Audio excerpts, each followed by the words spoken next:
Reptile pricing changes every year, and these 5 reptiles are going to be way cheaper in 2025.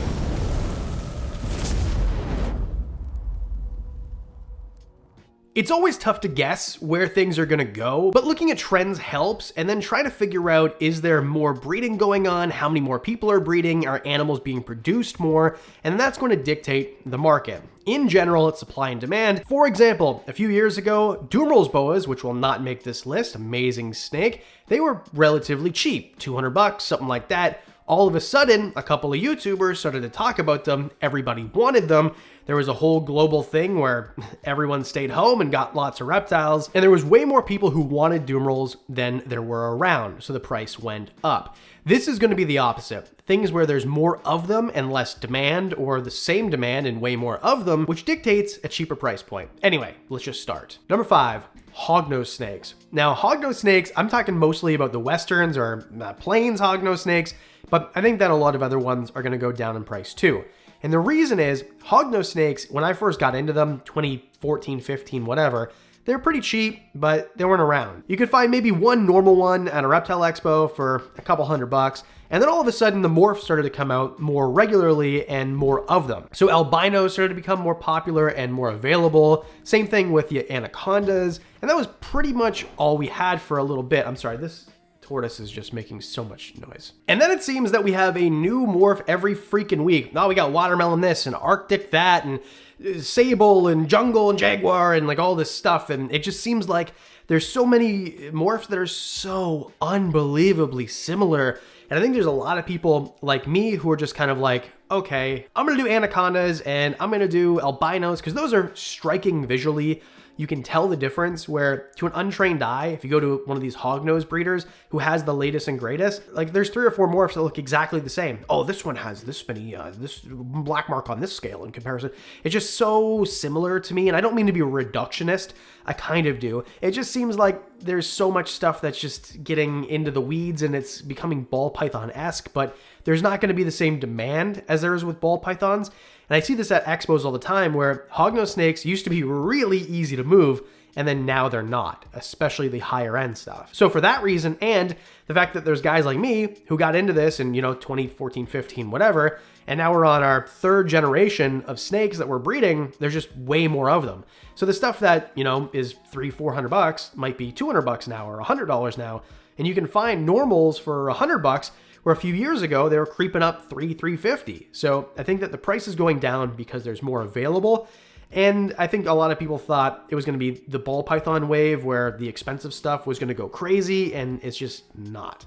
So I think that the price of hognose snakes are going to further go down. Now this is the snakes that'll be more expensive list. If you want to see a lizard version, we can do one, and boy, oh boy, will black knight leopard geckos be on that list. Let me know in the comment section if you want to see that video. Now, obviously, keep in mind, buying the reptile isn't the most expensive part. The upkeep is the most expensive part, which used to be astronomically expensive, but isn't anymore, thanks to my friends at Flukers. I've been using Flukers products for as long as I've been keeping reptiles. Literally, the first item I ever bought for reptiles was a Flukers basking bulb. One of the hardest things to learn when you first get into reptiles is understanding lighting. I know it seems so simple now if you're into it, but UVB and basking, what's the difference? What's an ultraviolet light? And Flukers put so much effort into educating. That's what helped me understand when I was brand new. But it's not just lighting that's important. Obviously, this video is about snakes, but we're gonna do a lizard one, and my friend Diamond here eats a lot of crickets. Did you know you have to gut load your crickets before you feed them? I did, thanks to Flukers. Decades ago, we would feed our crickets table scraps, but now we have scientifically formulated diet that we can give to our crickets. It's in the form of an orange cube that actually smells delicious, but don't eat it. They told me that you shouldn't eat it if you're a human. It's gut loading made easy because healthier feeders make healthier pets. And I know I can trust Flukers because they partner with LSU Veterinary School and they really know what they're doing. Plus, I've always wanted to go to Flukers Cricket Farm. I heard the place is amazing. Should I do a video like behind the scenes of where your animal food comes from? So whether it's live feeders or the food that your live feeders eat, you can't go wrong with Flukers. And of course, all the dry goods, including my favorite, the lighting that I still use Flukers products for, all that and more can be found at chewy.com. So hit the link below, head on to chewy.com and get all of your Flukers essentials to keep your reptiles happy.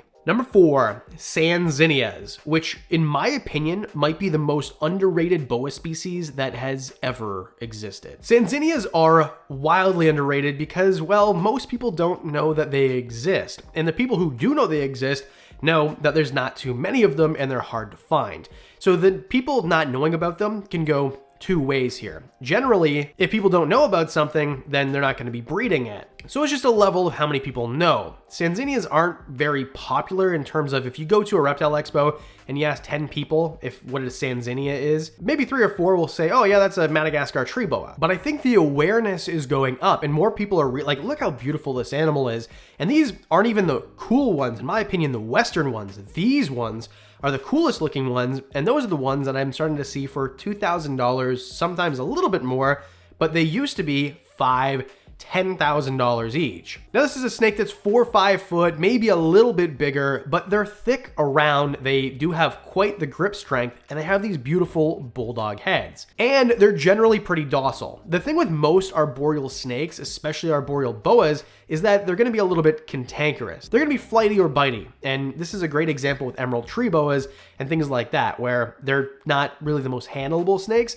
Sanzenias, in my opinion, are as beautiful or pretty darn close, but they're going to be able to be handled more. They're roughly the same size as an emerald tree boa, and they're about the same price now. The problem is, if you live in the US, you're probably good. You can find them. I've seen some available online.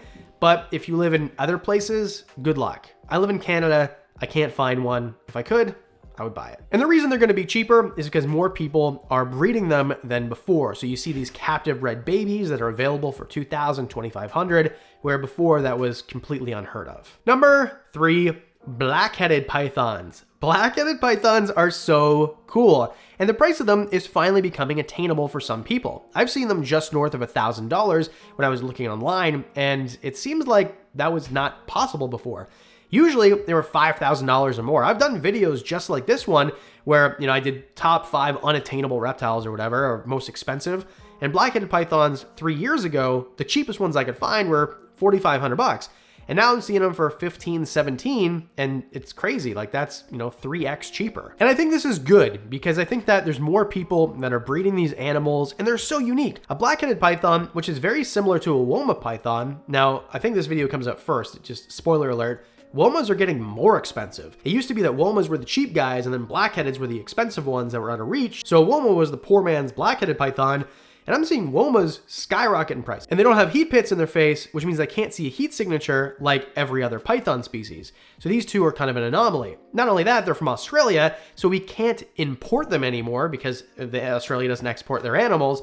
It's just a testament to show that captive breeding is the way to go. And we don't need to import things to make them reasonable in price because these animals have not been brought over from Australia in decades, not legally anyway. And these are manageable sized snakes. I mean, some of them might get 10 foot if you get a really monster one, if you get like the shack of snakes, but in general, they're gonna be, 6 foot, something around that, maybe 7. And of course, these animals are gonna be able to eat basically everything. So these animals don't need a heat signature where most of the time you have to wiggle a mouse that's warm in front of your animal and it's not going to eat it otherwise. A ball python won't eat a rat that's cold a lot of the time. These guys, it doesn't really matter what temperature it is, and they eat like crazy, which is really good. And with all these things, I think it goes in waves. Mexican black milk snakes is another great example where, 20 years ago, people could barely give them away. They were garbage animals in that you couldn't sell them. And then all of a sudden, 5 years ago, they went crazy in price and they're $500 each. I've seen them sub $200 and that's Canadian pricing. So things just go in waves, and I think blackheaded pythons are the same thing. Maybe in a couple of years, I'll be making a video about how the price is going back up. Number 2, Maass pythons. Maass pythons are a weird one because a lot of people don't even know they exist. But it's weird because they had a cousin, and I think they were actually the same species at one point until they were speciated, called the Savu python, which are much more popular and much more expensive. Maass pythons I'm seeing under $400 all the time now, where there was never a thing before, where Savus are much more expensive. And it makes sense. Savu pythons, very, very similar. They're an arboreal species from the same area of the world, but they're much smaller and need much less space. But Maass pythons will regularly get 7 or 8 feet, so they're much bigger, and they can be cantankerous if you don't tame them down. Now, our guy, Pittsburgh, who's an amazing snake, is calming down pretty well. but it's taken over a year to get them this way. Now, if you put more effort in, I'm sure you could get them to do it much faster. But there's great examples, right? All Canadian Reptile Girl, Annalise, great channel. This is what they look like when they're chill. I mean, this is a full-size animal, probably 8 feet, whereas babies are pretty striky, as you can see here. And then as they grow up, they come out of it. And on top of the fact they're so big, they're an arboreal snake, where a lot of people, if you have an arboreal snake, you're gonna want one that takes up less room. So green tree pythons are, the king of arboreal snakes a lot of the time because they're much smaller. It's much easier to take care of an animal that's that size in comparison to something that's 8 foot and thick. But I do think more people are getting to know the species. They just choose to have a Savu instead. But there's more people who are breeding them than before, and you can get captive bred ones. Not only that, but there are still some wild ones floating around. I just think that perhaps it'll shift and people will see how cool they are. But right now, they just seem like they're dropping in price. And this is more of a, hey, I've observed this and seen where they used to be and seen where they are now. And because I have one, I kind of keep track of what the pricing is. But if you're thinking about getting one, now's a good time, because I do think although the price is dropping in 2025, I think it will go up by 2027. These are just the trends. So if you want to get a Maass Python and you're ready, now might be the time to buy. And number 1, Angolan Pythons. I've talked about these a few times. I got to handle some, and I'm seeing more of them. They used to be $1,000 each all the time. And for a while there, I thought these were going to be on the other list, the more expensive list. But I've seen them start to dip down to $500, $600. Some I've seen as low as $400. Now, those ones don't last. If you see those, they go really, really fast. But Angolan pythons, we'll just look where it is, right? This is where ball pythons are, and this is where Angolan pythons are. Angola, as you can see, is right below it. So these animals like it a little bit warmer, and they like it a little bit drier, and they'll use their muscular bodies to use a little bit more height. So you're gonna find these guys in the wild of Angola in rock crevices and things like that. So they'll use the height, but in terms of similarity, they're very similar to ball pythons. I mean, really similar. They look similar, they can hybridize. You can basically do whatever you want to do with a ball python with an Angolan python in terms of handling, because they're about the same size as well. So just the similarities are there, but they eat better and they like it a little bit drier. And I think that's easier for a lot of people to facilitate. Plus their scales look different and they feel different, and you don't have to worry about a million morphs. With ball pythons, I don't know. I'm gonna throw my hands up here. I don't know what to talk about with morphs with them. It seems like there's a new one. Like by the time I finish this video, there's a new gene that wasn't available when I started this video. Like it's crazy. Where Angolan pythons, an Angolan python is an Angolan python. Are there morphs? Maybe, but I've never seen one. And they're gonna be cheaper in 2025. Let me know in the comments section below what animals you think are gonna be cheaper in 2025. And if you wanna see this list, but for lizards, I can definitely do that too. Don't worry, Diamond, you're not gonna be on it. As always, thanks for hitting like and subscribe. Helps this channel so much you wouldn't even believe it.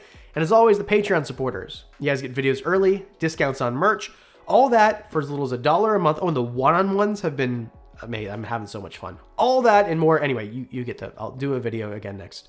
See you next week.